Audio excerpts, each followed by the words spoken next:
Boa tarde, senadores Alci. Em primeiro lugar, agradecer o convite, um honroso convite para estar aqui representando esse sim que é o setor que orgulha muito os brasileiros, que é o setor de produção de alimentos, né? Então, cumprimentar os senadores Alci e cumprimentar a todas as demais pessoas presentes aqui. Senador, o Brasil sempre foi conhecido como celeiro da humanidade, né? Mas é um orgulho para nós também poder dizer que a partir de 2022, o Brasil passou a ser também o supermercado da humanidade.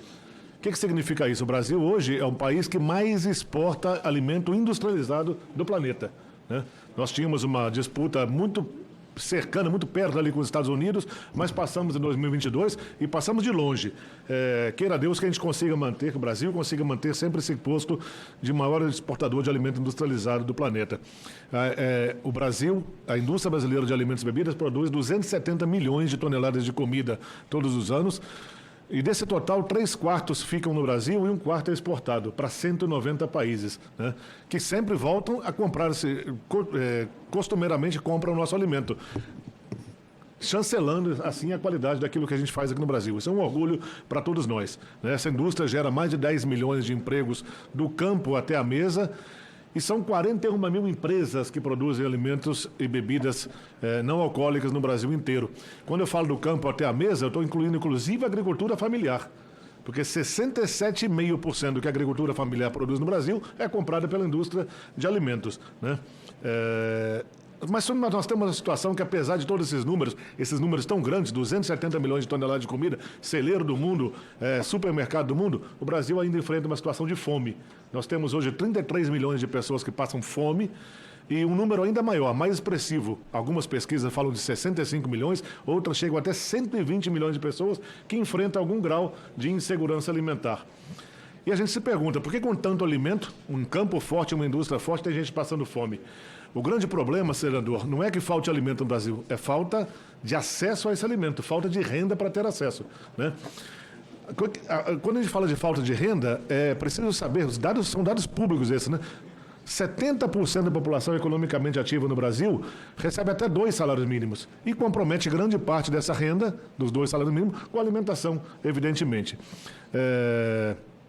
E um outro dado mais preocupante: o Brasil tem hoje a segunda maior carga tributária do mundo sobre alimento industrializado. A gente paga, em média, números da FIPE, pesquisados pela FIPE, 24,4% de imposto sobre alimento industrializado, contra 7% que são o que os países da OCDE pagam. Então, 24,4% contra 7% já é um número que deveríamos chamar a atenção, que tem alguma coisa errada.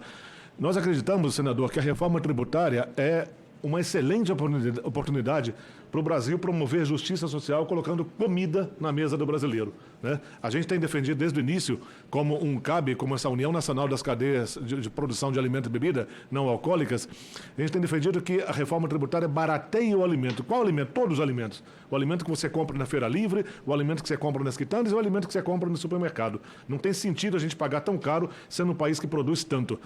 E a gente acredita que o Congresso Nacional acertou, e acertou muito, ao criar, por exemplo, a Cesta Básica Nacional isenta, ao criar a redução em 60% na tarifa para os alimentos, né? A gente sempre defendeu isso, mas infelizmente a grande maioria dos alimentos industrializados ficou na tarifa cheia.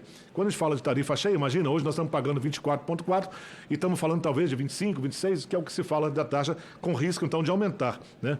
Mas, senador, apesar dessa enorme carga tributária, a gente sabe, e é conhecido, é público, que algumas ONGs, grupos de pressão, estão aqui no Senado diariamente constrangendo parlamentares, tentando fazer com que o brasileiro pague mais caro pelo alimento que eles decidiram chamar de ultraprocessado. Porque aqui é preciso esclarecer uma coisa muito importante: a indústria não ultraprocessa nada.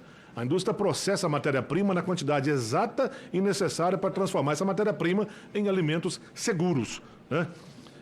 Quando se criou essa classificação, essa denominação de ultraprocessado, o intuito original dos pesquisadores era combater a obesidade. E a gente aplaude toda a preocupação contra doenças crônicas não transmissíveis, obesidade.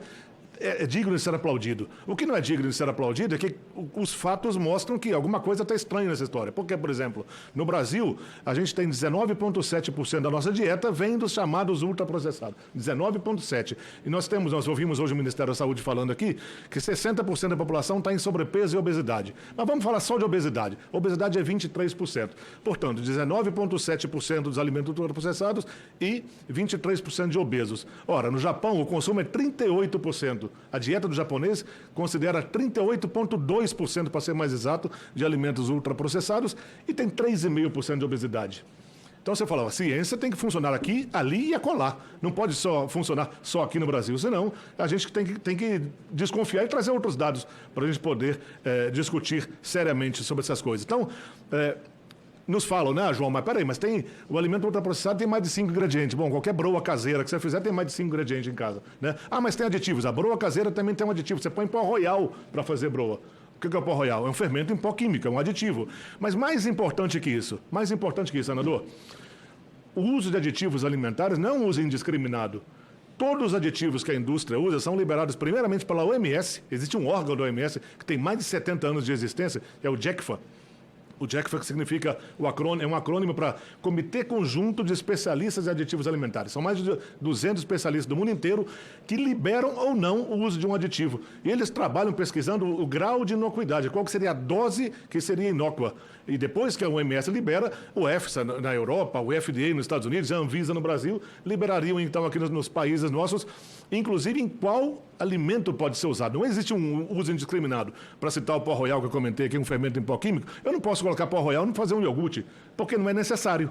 Então, a autoridade regulatória não permite, ela só permite naqueles produtos que são necessários e na quantidade exata que pode ser necessária, mantendo a inocuidade, né?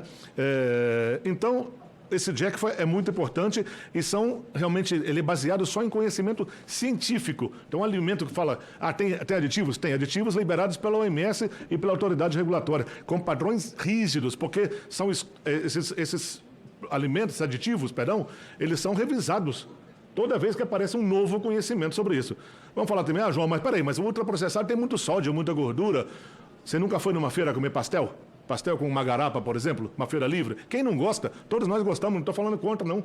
Né? Mas provavelmente você não vai encontrar nenhum alimento que tenha mais sódio, mais gordura que aquele pastel. E se você tomar com a garapa tem em média 24% a 25% de açúcar. É muito mais que um néctar, por exemplo, que está incluído no imposto seletivo. Né? Então, senador, quando a gente fala, então, você nunca entrou numa padaria, por exemplo, para comprar um sonho. Aquele sonho tem muita gordura, tem muito açúcar. Mas vamos lá, mas são alimentos industrializados. Opa! Então, o problema é alimento industrializado. Então, seria um ataque contra a indústria. Senador, essa indústria de alimentos e bebidas, as 41 mil empresas que operam no Brasil, estão investindo 120 bilhões, nós tivemos chance de mostrar esse número ao presidente Lula, 120 bilhões de reais de 2023 a 2026 em inovação, em novas plantas, em tecnologia, pesquisa, desenvolvimento. Desse total dos 120 bilhões, 45 bilhões são devotados à pesquisa, à inovação, ao desenvolvimento. Só que tem um problema. Toda vez que você usa pesquisa, inovação e desenvolvimento, os produtos que saem dali provavelmente já vão nascer com a classificação de ultraprocessados, portanto, quase como sendo um pecado. Né?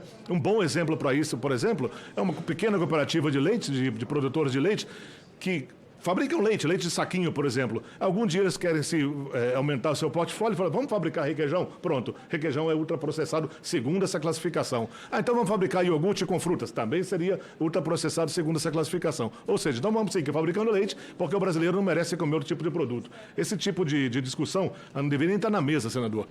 Um outro bom exemplo seria os produtos chamados plant-based, né? Existem pessoas que têm o direito legítimo de não querer comer carne, por exemplo. A pessoa tem o direito de não querer comer carne, né? Mas, se ele quiser comer uma almôndega à base de soja, por exemplo, ele já entra na classificação de ultraprocessado. Apesar de que os estudos iniciais ainda são incipientes, precisa muito mais coisa, mas estudos iniciais já demonstram que esses produtos podem sim fazer bem para a saúde, por exemplo, na redução de colesterol e muitas outras coisas. Mas esses produtos já nascem atacados pelos ultraprocessistas, pelas ONGs que não gostam, que atacam esses produtos, porque, evidentemente, em comprovando o benefício desses produtos, cai por terra grande parte, ou esvazia grande parte dessa teoria que criou os ultraprocessados. Esse produto seria um ultraprocessado que faz bem para a saúde, né? Senador, e não é só isso. Existem vários outros estudos que já demonstram, por exemplo, que o cereal matinal, o iogurte com fruta fazem bem para a saúde. Eles são, inclusive, protetivos em relação a algumas doenças. Quando eu falo, por exemplo, da agricultura familiar, eu falava lá na frente, falava 67,5% é comprado pela indústria. Você imagina, por exemplo, o cacau. Cacau é um caso gritante. 99% do cacau que a agricultura familiar produz no Brasil é comprada pela indústria. Essa indústria vai fazer o quê? Vai produzir chocolate, ou um achocolatado ou um biscoito. Os três caem na classificação de ultraprocessado. Então, senador, a nossa grande dificuldade não é nossa, da BIA, da UNCAB, nem da indústria, é da ciência de alimentos do mundo inteiro, em aceitar essa classificação que criou a terminologia de ultraprocessado, é porque ela é dúbia, é confusa e é muito ampla. Dentro dessa categoria você pode ter uma balinha de abacaxi, de banana, que você quiser, até uma fórmula infantil que é comprada pelo SUS para salvar a vida, né? Nós tivemos outro dia aqui numa outra audiência pública que o senhor também presidiu, uma senhora representando o grupo das mães metabólicas, ela falava, poxa, eu tenho dificuldade de encontrar produto para o meu filho. E quando eu compro já é muito caro. Esse produto seria considerado também um ultraprocessado. O filho dela só pode comer aquilo. E são milhares de pessoas que têm esse problema no Brasil e teria que, para exercer o seu direito sagrado de se alimentar, teria que pagar um imposto do pecado. Não faz sentido isso. A gente sabe, senador, que essas discussões estão no Senado, mas a gente acha que esse é o momento da gente discutir como é que põe comida na mesa do brasileiro. Como é que põe comida na mesa desses 33 milhões ou 65 milhões de pessoas que estão com algum grau de insegurança alimentar. E não devíamos estar discutindo aqui imposto sobre nenhum tipo de alimento. Sobre nenhum tipo de alimento. E eu vou terminar minha fala dizendo o seguinte, senador.